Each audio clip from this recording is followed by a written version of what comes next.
Hello and welcome to Socialist Think Tank. Today we have some economics for you from Harry Cross, who is a teacher and researcher in economic history from Durham University. Hello, Harry. Hello, Paul. Thanks very much for having me. So the first thing I'd like to ask you is, what is socialism to you? So for me, socialism is the response to capitalism. We live in a capitalist society, which means that all of society at the end of it, especially all of the economy, is organized around making money turn into ever more money.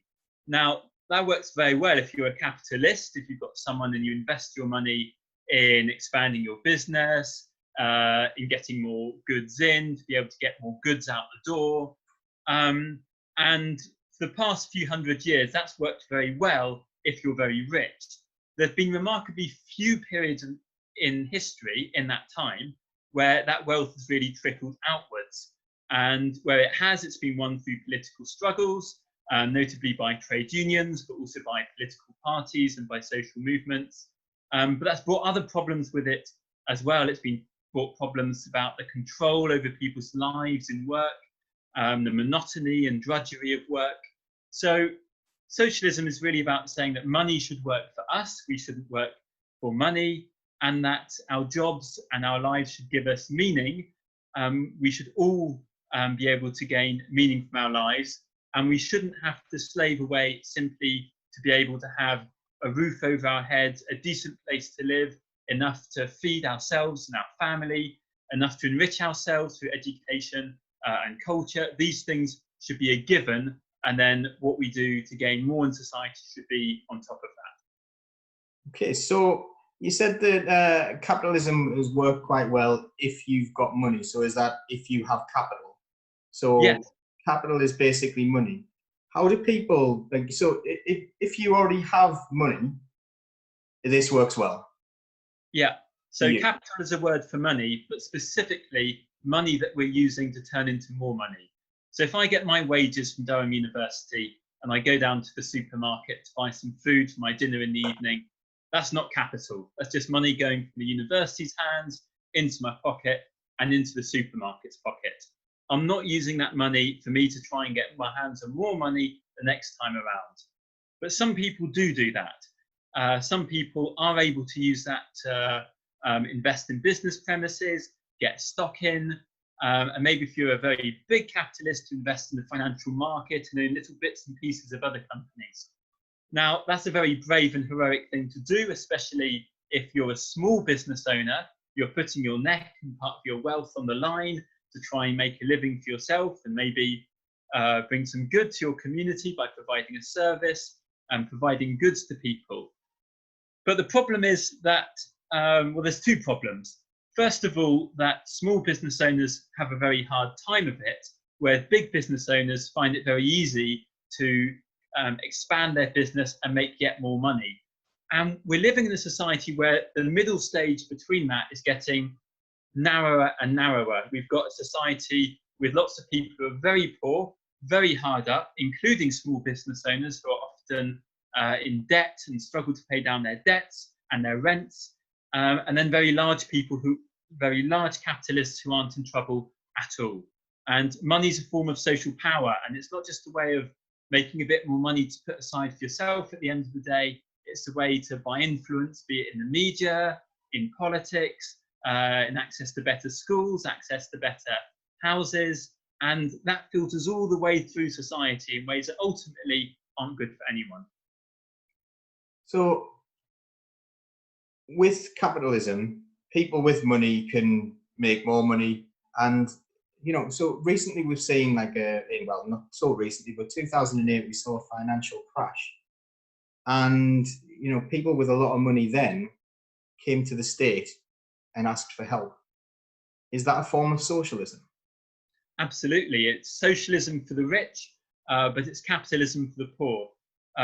We have this myth that capitalism is about brave people who come up with ideas, who risk their money, risk their time to try and make those ideas work. And if the ideas work, they'll get more money at the end of the day. But if it doesn't, then it's again, they're next on the line. But what we see is that the people who take these risks, who put in the hours, who own very small businesses, let alone the people who aren't business owners at all and simply work for a wage or a salary, they're not rewarded in the world we live in. Whereas the people who are very rich, they're able to go in a time of crisis to the state, when, as you say, by the rules of the market, by the rules of capitalism, that should be their money on the line. You take a gamble, the gamble doesn't pay off, you should be paying the price. But they say to the state, look, we're so valuable for the economy, we employ so many people, if it's the case of a large factory, or if it's a bank, we're looking after people's money, so you've got to help us out in some way. You've got to bail us out. Now, that might be acceptable in the crisis itself. If you need to keep the show on the road, if you need to keep money circulating in the economy, maybe it's acceptable for the state to step in. But when things are back to normal, there's got to be a change of the rules. It can't be a return to business as usual. The people who've screwed up have to pay the price. They can't take the money and run.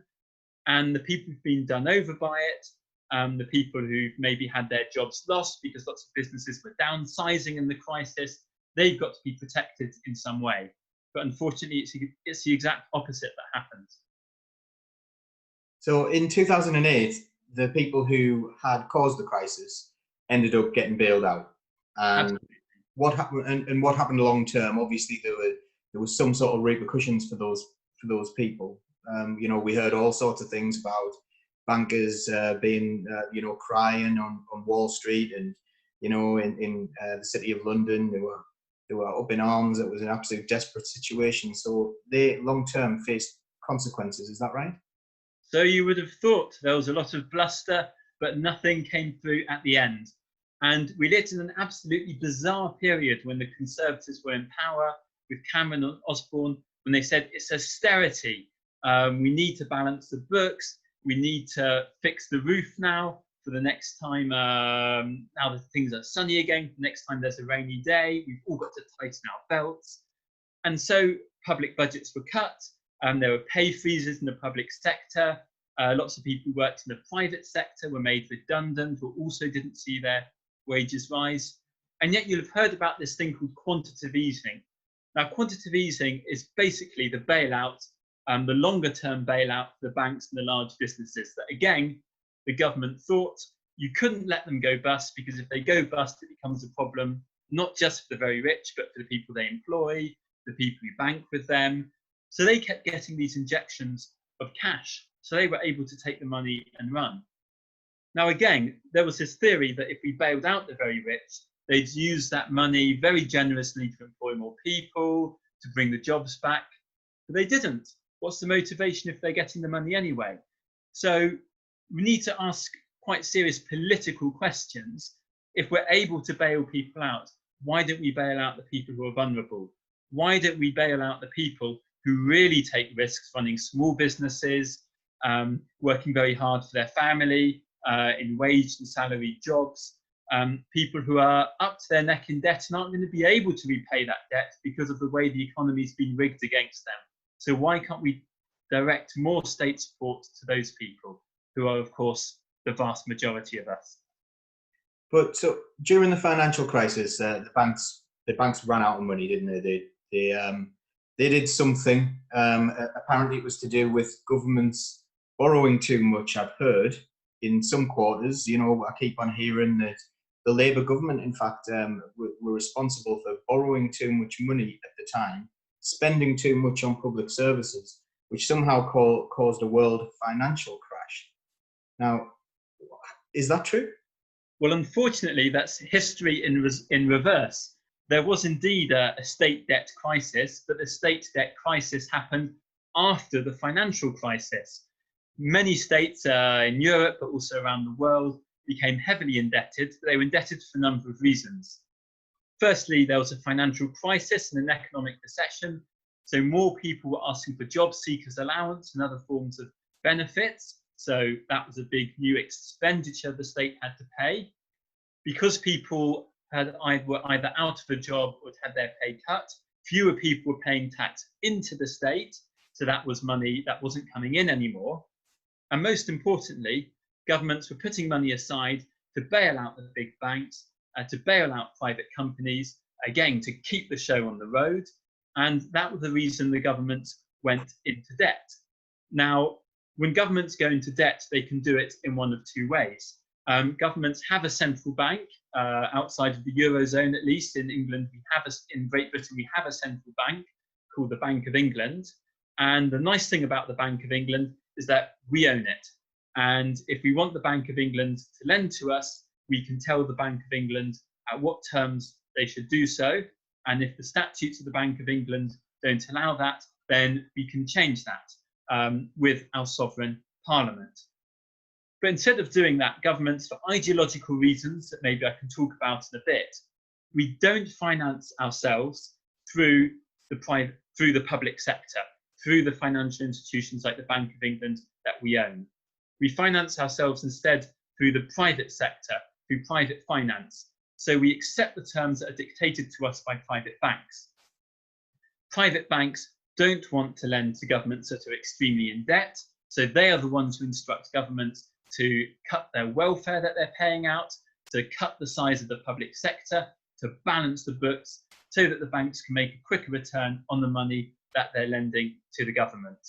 Now, that might be acceptable if we're borrowing from the banks for broadly commercial reasons, if we're borrowing from the banks because we want to build a railway, invest in public sector industries that we think will bring a benefit to society, but also bring a return in the long term. I think it's completely different when it's an emergency money that we're putting aside to get ourselves out of a crisis. We need to recognise that these are extraordinary circumstances, and it is not legitimate to make the public pay the cost of that debt when the public has not been responsible for incurring that debt.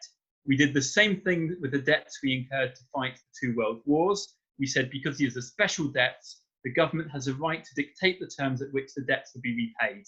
These would be debts that will be repaid over the very long term at very low interest rates, and they won't affect the day-to-day system of taxation and expenditure done by the government. And we need to do the same thing for our crisis expenditure, whether it's in the financial crisis or whether it's because of the coronavirus. So I think I'm going to sound a little bit like Philomena Crump here, but when I was young, I was taught that people put money into a bank and they saved up the money, and then what the bank would do is they would say, well, we've now got this many people's money. So let's say there's 10 people and they all put £10,000 in. So you've got £100,000. And at that point, the bank might say, actually, not everyone's coming for this. So I might lend one of those people some of that money. So I might lend them £5,000 or something like that. But that money is safely stored in a vault, and they lend that money at a little bit of interest because they're taking a risk. If everyone comes for the money at the same time, they're taking a little bit of a risk. So, that's how banks work. Is that right? It's more or less right. But the key detail is that the bank isn't lending out your money. It's creating new money by lending to people. So imagine that you keep all your money in notes and coins, in hard physical money, and you decide, right, this isn't convenient at all, because I might lose it, I might misplace it. So I'm going to go down and put it in my bank. And you come to the bank of Harry Cross and you say, Harry Cross, please look after my money. And I say, thanks, Paul. Give me £100 in your finest banknotes, and I stick it in my vaults. Now, as you say, it's that money that I then use to give loans to other people. It's not the case that if someone comes along and wants to borrow £20 from me, that I take a key, I go downstairs, I open the box, and I take out your £20 and lend it to them. If that was the case, there'd be an absolute limit to how much money I could lend. And that would be the amount of money I have in a box, in my vaults, underneath my bank.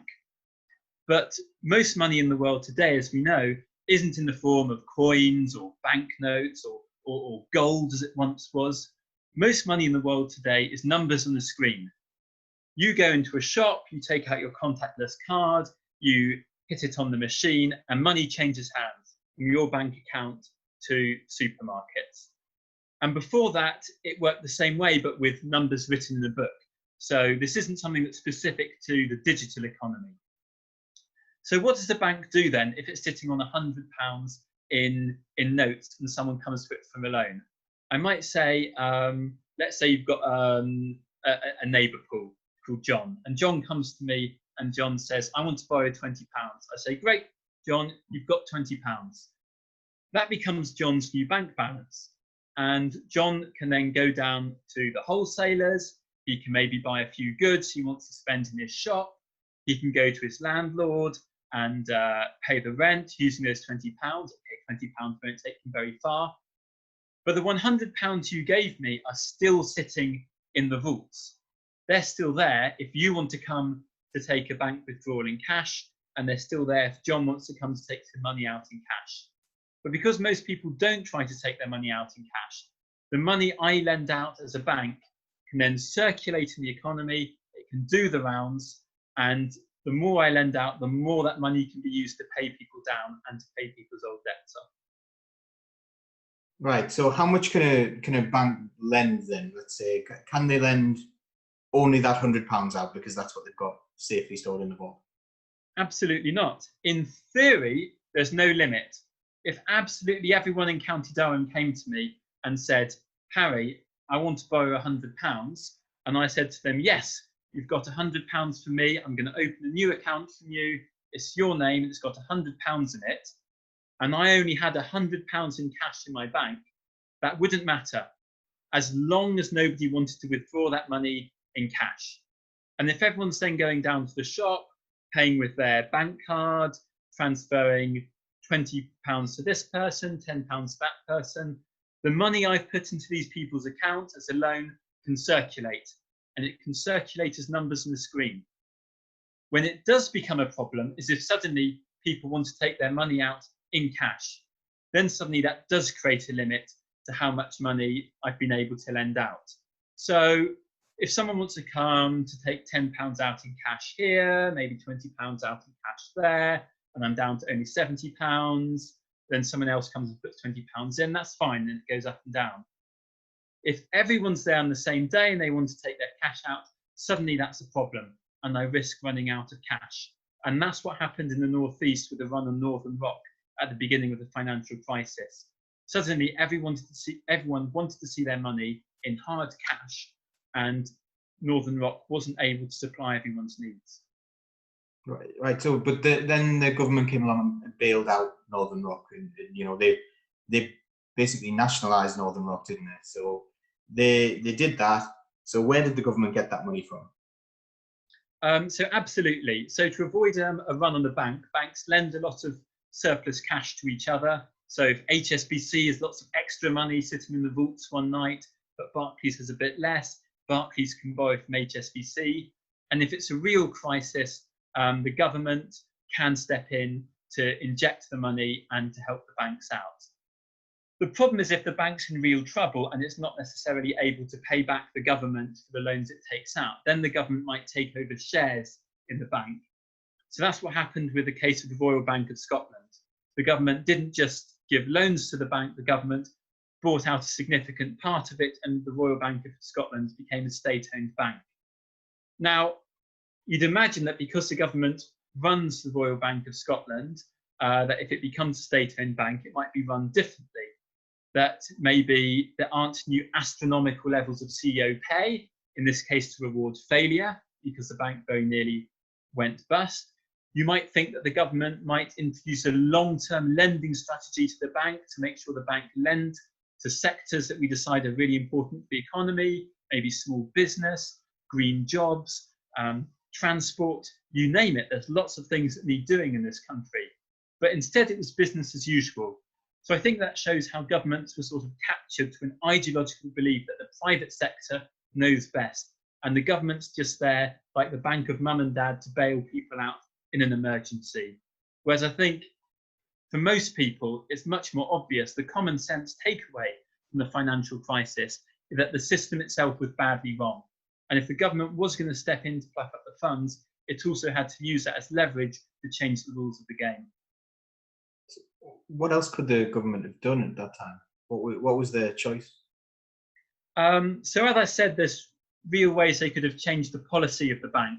They could have said, okay, the bank's going to become a model equal pay. For example, introducing rules whereby the CEO can't earn more than 5 times more than the average or the worst paid worker in the bank. And that means you can still raise your salary, but you've got to raise the salary of everyone else at the same time. So you could create role models like that. And I think we should do that anyway across society. And I don't think this question of astronomical pay is separate from the decisions taken by the banks. I think it's a real problem that the people who run the banks, the people who are very well off in society, are paid such astronomical sums that they live in a separate world, and they don't see how much the economy that they were creating, the society they were creating, was in trouble long before the financial crisis. We already had people who were net in debt, ordinary people who were going to their bank every couple of months to refinance themselves, or worse, payday lenders or loan sharks. So that's the first thing to do, to address financial inequality. Secondly, to decide who gets the money.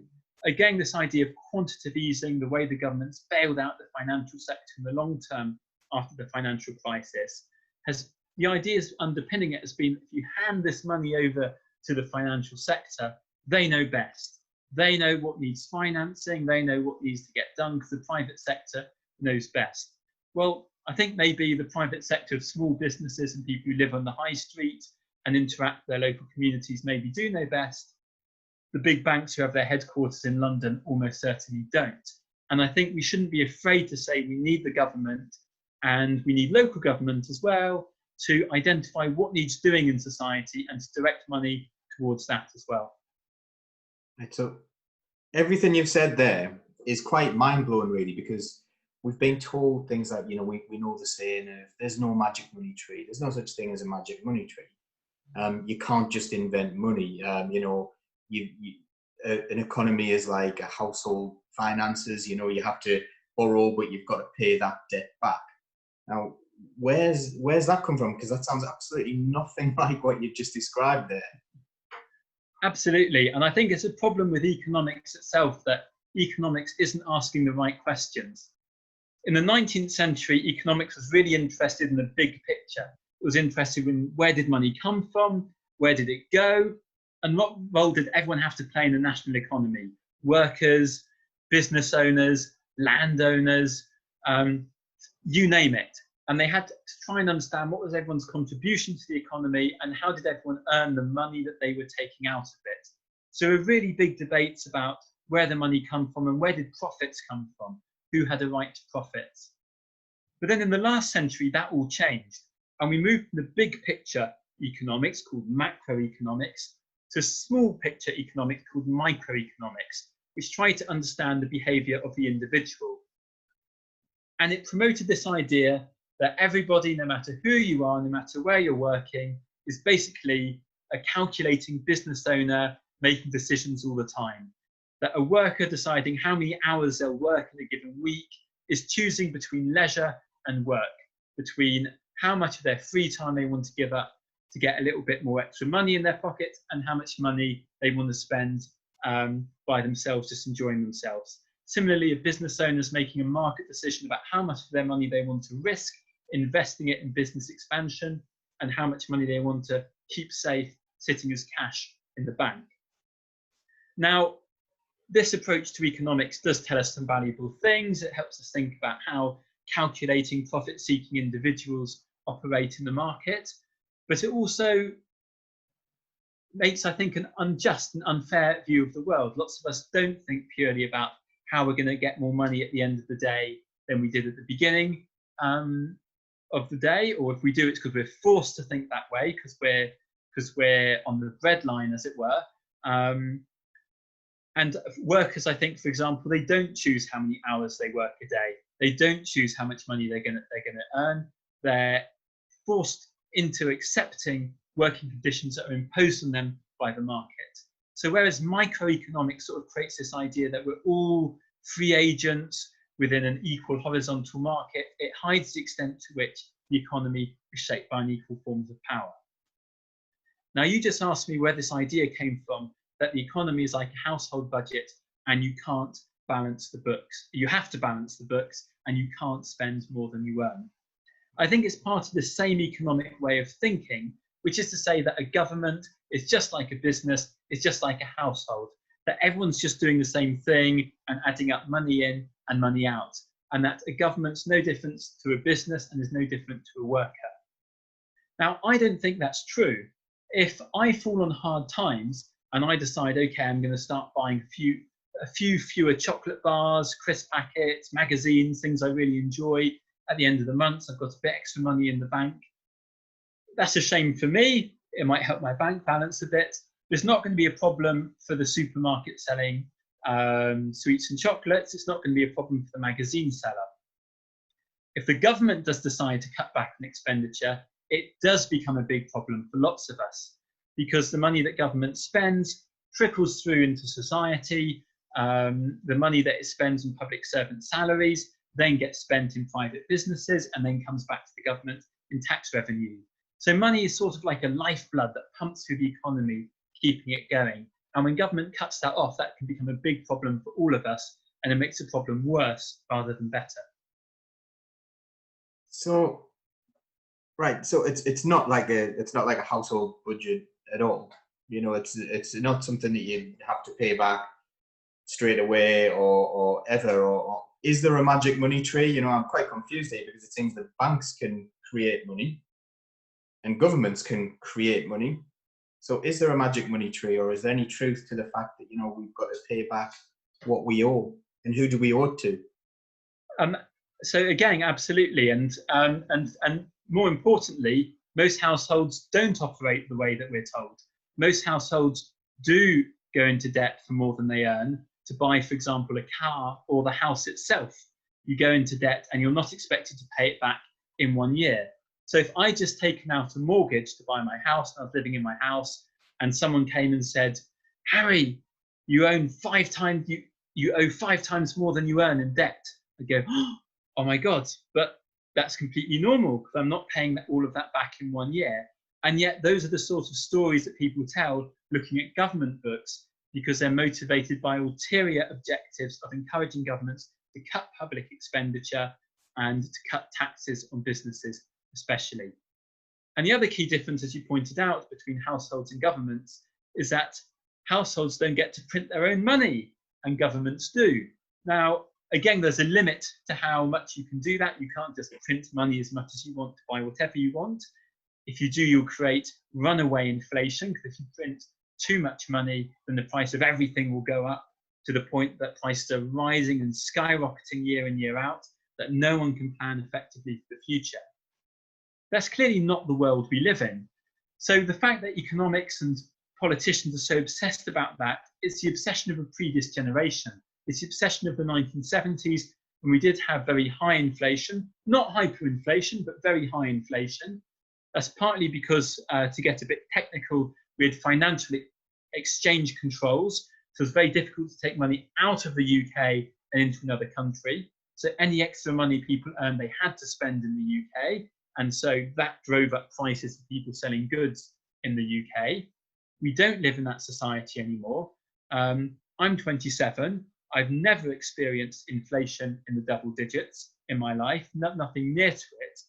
And yet, in response to coronavirus, when the economy's in recession and we're threatened with deflation, with prices going down rather than up, the governor of the Bank of England is still coming out writing articles in the Financial Times saying we need to be very careful so that we don't inject too much money in the economy to cause runaway inflation.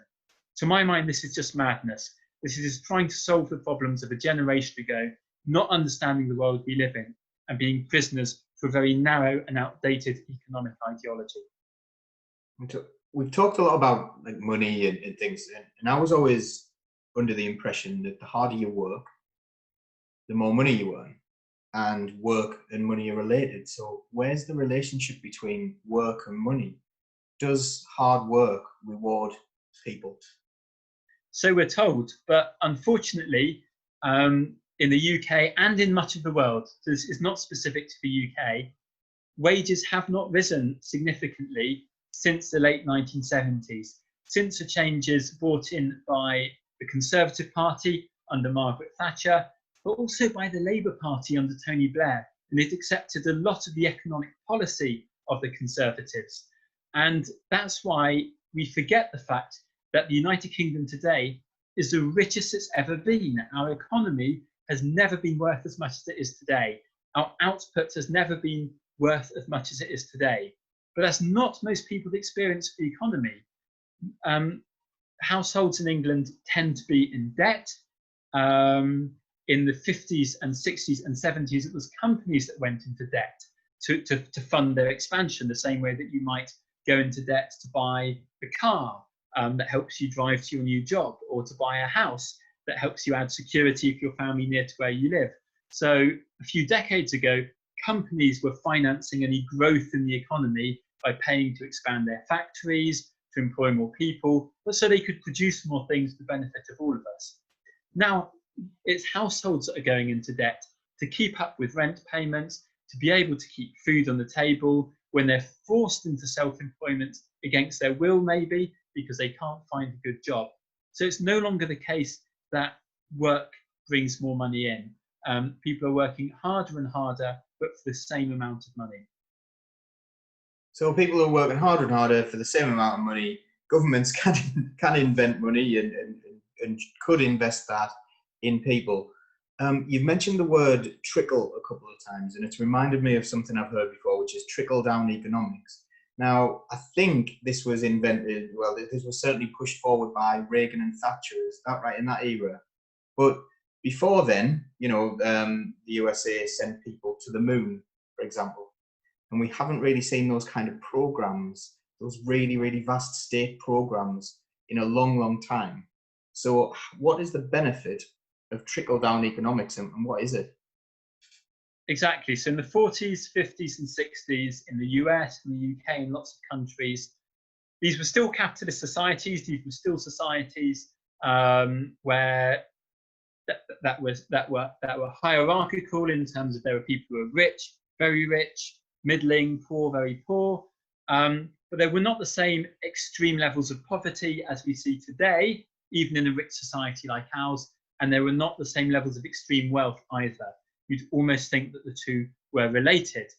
And it wasn't taboo then for the government to sit down with big business and with trade unions and to say, these are our long-term objectives for the economy. These are the forms of energy we want to invest in to make sure that we can keep houses warm, to keep the lights on, as it were, to keep the country supplied with electricity. This is the infrastructure we want to invest in. Now, that's good for people because it means that we can elect politicians who explain what priorities they have, both for our local area and for the country as a whole, and who have an eye on how changes in the economy might eventually benefit us. But it's also good for business as well. It means business is able to plan, it knows what sort of infrastructure they need to invest in themselves, also where they can rely on the state for investing in things that we lack today, like a good broadband service in all parts of the country. And we know how valuable the internet is. We've been forced to discover it. Now we're all forced to stay at home all of the time. We know how important a good internet connection is, not just for our own lives, but for the lives of any business. We know how important transport links are, how important public transport links are for being able to get our workers on site on any given day. And it shouldn't be taboo for governments to sit down and plan this. However, exactly as you mentioned, a new ideology came in the 1980s called trickle-down economics, which decided that business knows best, there is no role for the state is taxing too much for its infrastructure projects, we need to tax less, hand this money back to the ultra-rich, but it won't just benefit the ultra-rich, the argument went. If you hand this money over to them, they'll know what to do with it. They'll know who to give loans to. They'll know what to invest in. And then the benefits will trickle back for everyone. Well, we've had an experiment for about 40 years now, and I think the results are in. Wages have stagnated, but profits for the very rich have gone up and up and up, and that's sadly not as it should be. So where does that end up? Where does that wealth end up? So it's not trickling down. So where is it? It's going into people's bank accounts. Government deficits have grown not because of expenditure on welfare, on health, on education. we forget that in the 50s and 60s, we had a much larger welfare state than we do at the moment. And yet government debt was much smaller as a percentage of GDP. And the reason government debt's gotten larger is because governments have become more scared or less willing to tax, because governments have been captured by the very, very rich.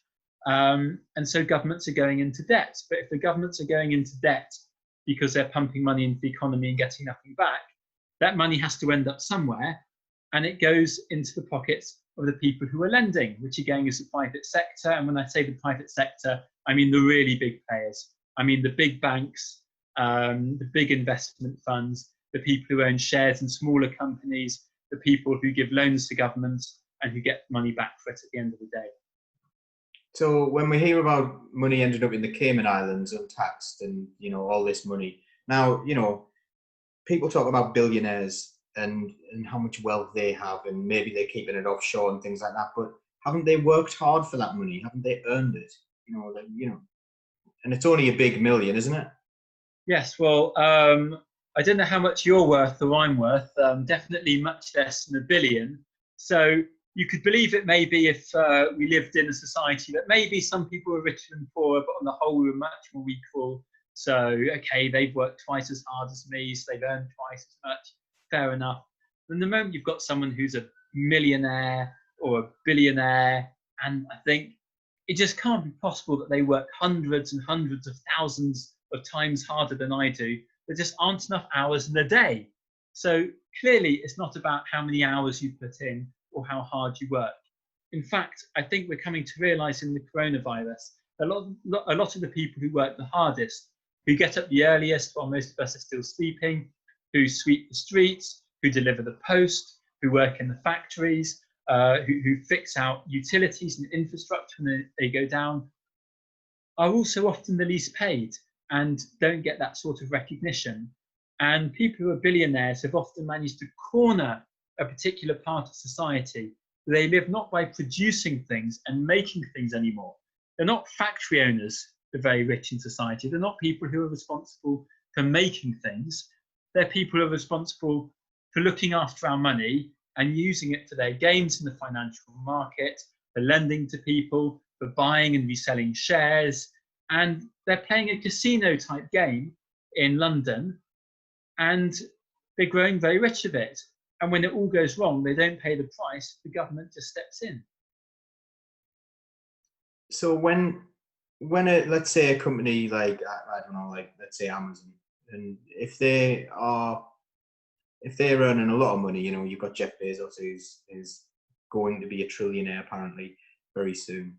He has workers that are earning so little that they have to have government welfare.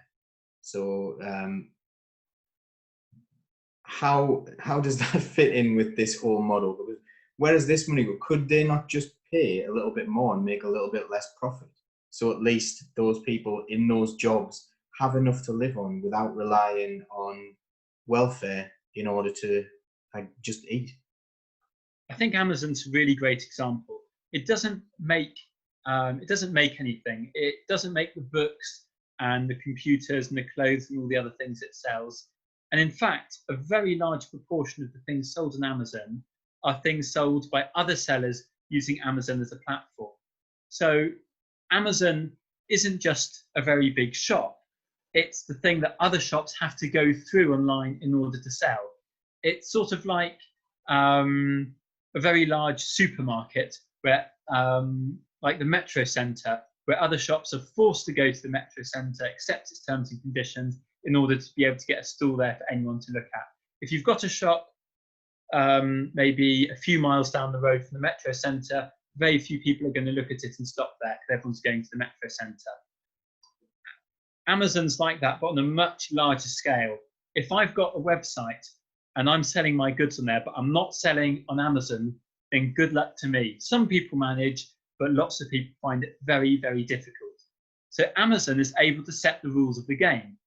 So the question is, what are we going to do about it? And this is where we really need government to step in.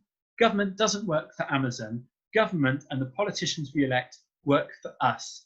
And they need to be brave to stand up to Amazon and to say we have laws in this country, laws about minimum wage, also laws, recommendations about a living wage, which is the minimum needed to be able to live in dignity. And I think the richest company on earth should be paying a living wage, and we should force Amazon to respect that. Now, as you said very pertinently, workers at Amazon are often in receipt of government welfare. So what does that mean?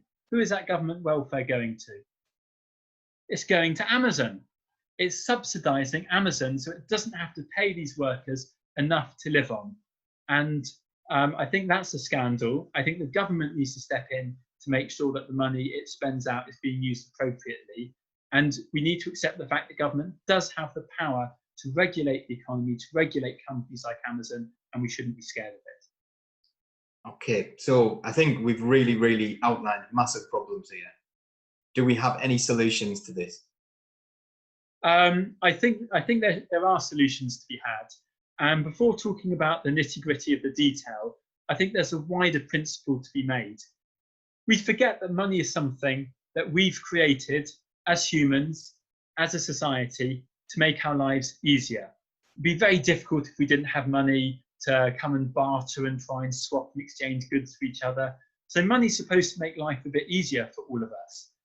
And yet that's not how most of us experience money. Most of us are working for money. We experience it as something external to us that imposes rules on how we live our lives. I don't get to choose the pay that I get. I don't get to choose the job that I have. I'm limited by the training and qualifications I have. I can choose to retrain myself to something else. That's an investment in time. Am I able to do that? Is that something that's financially accessible to me? So people are constrained in all sorts of ways in the economy they live to accept working conditions that are dehumanizing, that are degrading, that are not rewarded well in terms of pay. And they do this because they're forced to pay ever higher rents. Fewer and fewer people own the houses that they live in. That in itself is getting increasingly expensive. So money's constraining us rather than enabling us. So we need to ask the big questions that you and I have been talking about in this podcast, which is, where does the money come from? And the money comes from two places. Firstly, it can be created by the government when it decides to fund things that it decides are important. People say, oh, you can't print money, but if you go to any bank machine in January, stick your card in, take out a few notes in cash, and you'll see it's brand new. It's stuff that's been printed recently. So government is able to create small amounts of money to keep the economy ticking over. And we need to start thinking a lot more seriously about who gets that money and what gets financed. Secondly, we need to think about the real masters of money. Now that's the banks. Banks take all our money in for safekeeping, but then they also create new money by lending money to people. Now people can use that money that's lent to them to withdraw cash from the banks. And as long as everyone doesn't do that at the same time, that's not a problem for the banks, and they can sit on the cash that we've deposited with them. But the banks choose what they finance, and they like to choose things that are safe. They like to choose things that are short term, they'll get their money back seriously. And they don't really care if you can't make loan repayments, because if you go bust, they'll come and they'll repossess your company, or worse, repossess your house, your car, things that are very valuable to you and essential for life. Now, if we say the government's already extremely involved in the banking sector, the government bails out the banking sector when it goes wrong. The government injects money into the banking sector to make sure it's got the cash to keep giving loans, to keep making sure people can take cash out of the bank machine when they ask that they have to do it. The government should also be doing that to give instructions to the banking sector about what it needs to do to fulfill the political objectives of the government, which should be determined in a general election by parties that are not afraid to talk about economics, to talk about wealth and power, poverty and wealth, and how we're going to address that to build a more equal and fair society. Now, there's this expression, never waste a good crisis. Coronavirus is really awful. It's forcing us to accept much more monotonous lives at home. But it's also giving us time to think. It's making us realise who we really value the most in society. And it's not the bankers who've got detached penthouses somewhere in the south of England that they can run away to when they need to self-isolate. So people have to get up early in the morning, who lives in blocks of flats or terrace houses, who go and work shifts in hospitals, in factories, you name it. And those are the people who we need to bail out because they deserve to be bailed out. And it's not their fault that those households are increasingly in debt. And we need a political movement that's willing to fight for that. So where does aspiration fit in all of this? Because we're often told about aspiration, and we should be aspiring towards something. We shouldn't be limiting ourselves to the idea that we will do these key worker jobs that are so important. So where does that fit in? It's one of the paradoxes that if you poll people and you say, do you think that if you work hard and play by the rules that you'll be able to get on in life, people say, yes, I think that's true. But if you poll people and if you ask them, do you think the system is rigged in favour of the rich and powerful, people will always say, yes, I think that's true. Well, I think the second one's true, and I think the first one should be true. I think there's no shortage of aspiration in society. I think there's no shortage of people wanting to work hard and get on, but the rules are stacked against them. And that means that some pretty awful things happen. Firstly, people start to blame themselves, and people think that maybe they've been lazy, maybe they need to work harder, maybe they need to make themselves go to work even when they feel sick. They shouldn't let themselves take days off. Maybe they need to accept worse and worse conditions and believe it's their fault that they're not even rich, but financially secure. Or the other thing is that they can blame other people. This idea that elsewhere there's people who aren't aspirational, who aren't working hard, they're cheating, they're living off the system, whether it's immigrants, whether it's benefit cheats. Whereas I think we need to realise that society is structured by power relations. If people are living on benefits, that's because they're forced into a position where they don't have a job. There are fewer jobs than there are people who want jobs. That's just a fact of the economy we live in, and the jobs that exist are not good quality jobs. So it is not true that everyone who wants a job can find one. And I think that most people in society don't want to be rich. They don't want to live in a mansion and put millions away in their bank account, but they do want to live decently and in dignity. And I think that that's a right. And I think political movements need to fight for that and explain to people that it's their right and the system's rigged against them. And I think trade unions do that as well. So I think people need to start realising that the system's rigged against them, but also not be afraid to take the steps where we band together, because that's how we're going to get our own back.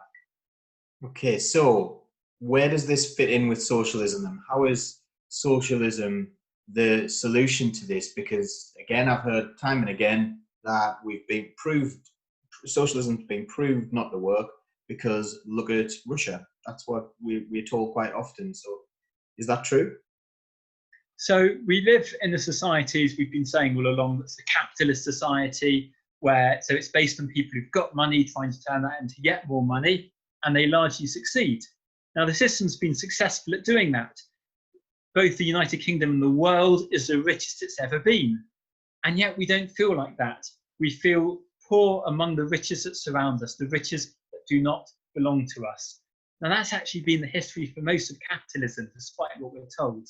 There was only a brief period when that was different, and that was the period after the Second World War. In the 1930s, there was a Great Depression when lots of companies and banks went bust, and the government stepped in because it had to. And then again in the Second World War, the state stepped in to run a wartime economy so it could beat the fascist powers, so it could beat Germany, it could beat Japan and Italy. And because the government was forced to step in, the government took over the running of the economy. And it forced it to think long term, and it was forced to plan. And after the Second World War, people remembered the hardship that followed the First World War, and they said, never again. We've shown in the Second World War and the way we run a wartime economy that we can run an economy for the good of everybody. It means we can do that in peacetime as well. And a lot of us today, even people like me who weren't alive then, but hear about it from my parents, we're very nostalgic for those times. We're nostalgic for the times where if you worked hard, your wages would slowly and gradually go up through the course of your life, where your company would make decent contributions towards your pension, where you would be able to afford to buy a house you wanted to live in, because the government was building enough and because wages were rising faster than house prices. Now that system's been broken, largely in the 1980s, largely by a political struggle that was funded by the very, very rich who wanted to win the economy back for them, and they succeeded. And it was a very bitter struggle that pitted trade unions against the power of organised money. Now, the 40s, 50s and 60s weren't rosy times either. Although people were financially secure, work was very monotonous. We lived in very standardised societies, and people yearned for more flexibility and more freedom.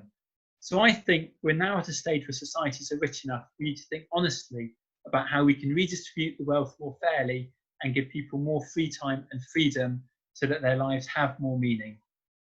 We are already in a situation where few people find it very difficult to be able to work full time. Lots of us are working flexible jobs where we're not in work 5 days a week, but we're also not sure exactly what our hours will be a few months from now, or maybe even a few weeks from now. So we're never fully relaxed when we're by ourselves. We're always thinking about how can we find enough work to pay down the bills. We're always being pushed now, jobs have more and more squeezed out from us. So what if we accepted this work structure where no one's working a full 5-day week, where people are working flexible hours, and we embraced it, but we combined it with the financial stability that's been robbed from us since the 1980s? What if we said it's now time, we are now rich enough as a society to introduce a 4-day working week? And that sounds as utopian now as a 5-day working week sounded a century ago, because our great-great-grandparents would have worked 6-day working weeks in despicable conditions, and we've slowly been able to claw that back. I think that would be a really important first thing that political movements, both on the left but also in trade unions, should be fighting for, as something that's realistic. We have the wealth to do it, and if we all worked 4 days a week instead of 5, and that left a little bit of extra work that needed doing, then great. The people coming up behind us, leaving school at the moment, that's a good job sat ready for them. So let's distribute the work more equally, but let's distribute the money more equally as well. So that doesn't really sound, it sounds like what you're saying is that people who work hard, everyday people, key workers, should have a little bit more money, and that would mean that actually that money would circulate in the economy better. So absolutely. Yeah, so this isn't the state giving everyone the exact same salary. This is something totally different to that. Absolutely. It's not about standardization for the sake of standardization. It's about still having diversity and creativity in the economy. That's what's being robbed from us at the moment. The ideology underpinning capitalism is one of freedom and free choice. But do we live in a society where most of us feel that we're really free? Maybe on a Saturday afternoon when we finally recovered from sleeping in from the week before, and then again a bit on a Sunday, but God, I'm thinking as well, I'm back at work on Monday morning. And that's for those of us who are lucky to work Monday to Friday on a regular basis. A lot of us aren't given that privilege. Now, if you give extra money to a banker, they're going to stick a lot more of it in stocks and shares, in their existing bank account, in their tax haven, in their new property. Whereas the rest of us, if you give us a bit of extra money, we're much more likely to pay it on public transport, to go on a trip to the seaside, pay for an ice cream from the ice cream van there, pay a little bit more extra money on the high street, pay for arts and culture. The money flows back into our communities, and the more money circulates around the economy, the more jobs it can sustain, the more livelihoods and meaning it can create for all of us. So socialism is basically just a more fair system. It's a more fair system, and it's about making sure that the price is right. At the moment, wages are stagnating, but the cost of property has been going up faster than wages. And if the cost of properties and houses in the UK is going up faster than wages, then it means that the simple mathematical rule that people either can't afford to buy houses anymore with the money that they earn, or that they have to go into greater and greater amounts of debt to buy the houses they live in. And if people are renting instead of owning, they're also renting more and more and more because property prices are going up. Similarly, the cost of lending from banks is going up and up and up. So people who want to invest in small businesses are having to go into more and more debt. It's a simple question of numbers. So we need to reverse this. So the expansion of wages is faster than the expansion of the prices we pay in the economy, so that our living standards go up in line with the wealth that we're creating in the economy. We're creating more wealth than we ever have before in the United Kingdom and around the world through the goods we create, through the services we provide in the economy, but that wealth doesn't flow back to us. It flows into the pockets of the banks and the offshore capitalists. And we need to make sure that money flows in a different way around the economy. We need to look at where money goes into the economy and who gets the benefit of government expenditure and bank loans. We need to direct them more intelligently. And we need to make sure money comes out of the economy as well fairly to fund that through a fair tax system to make sure we don't get huge imbalances of wealth, which also becomes a huge imbalance of power in society. Okay, so just one point finally. Who wouldn't want that system? That sounds like a really, really nice system. It sounds fair. You aren't taking money away from people who deserve it and who've earned it, but you are saying, well, actually this money will be more useful in the pockets of people who are going to spend it rather than the pockets of people who are going to hide it in the Cayman Islands. So just some final words, Harry, before we sign off. As you say, it's common sense economics, common sense politics. Who could disagree with a fairer society for all and a fairer economy for all, where the work and the wealth is fairly distributed? We've got to realise what we're up against. The world that was taken away from us in the 1980s, the world where we had the secure job, where it was easy to get on the property ladder, that was broken by the power of big money. But big money didn't do it alone. They're the 1%. The 1% are never going to win an election. They invested a lot of money into finding a new language, a new way of thinking that ordinary people could start to use, to vote, to change the way they vote, to change the way people think and behave, to make them think maybe we really are all just selfish bastards who are in it for ourselves. To think that maybe if we do give the ultra rich a bit more wealth, that wealth will trickle down as well, because the rich will know how to spend it. And to think maybe that if we tax millionaires too much, that's unfair. They'll be a millionaire too one day. We've been waiting long enough. No one in my family has become a millionaire yet.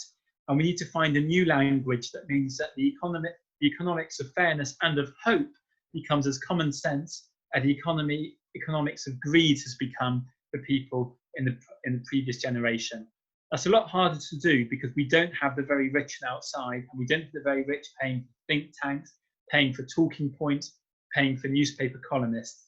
That's why I'm really happy that you're running this podcast, and why we've got very dynamic thinking people in the trade union movement, in political movements, and just in their local community, thinking, trying to understand what's going on. As I said, coronavirus is a big opportunity for us to stay at home, take a pause, have a think, talk to each other, and to say the society we lived in before coronavirus wasn't fair. So the society we build coming out of it should be a lot fairer. And this is a historic opportunity to do that. What a way to sign off.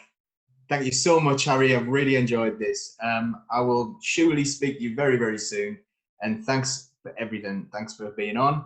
And I hope you're really well. It's been nice seeing the sun go down behind you as well. Yes, absolutely. How time flies when you're having fun and the sun's being sent at. Thanks, Harry.